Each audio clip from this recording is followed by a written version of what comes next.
ប្រាសាទប្រែរូបបាទប្រាសាទនេះគឺនៅរសៀលម៉ោង4ទៅ5គឺចាប់ផ្ដើមចេញសមល់ព្រឹងហើយសម្រាប់មើលថ្ងៃលិច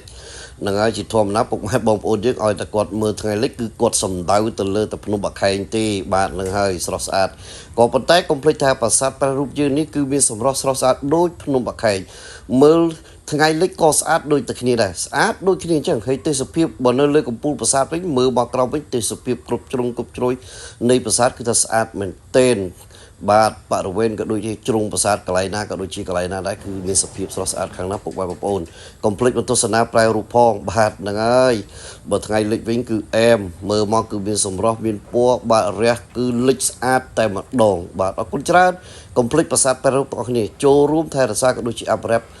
នៅប្រាសាទបុរាណខ្មែរយើងទាំងអស់គ្នាអរគុណច្រើន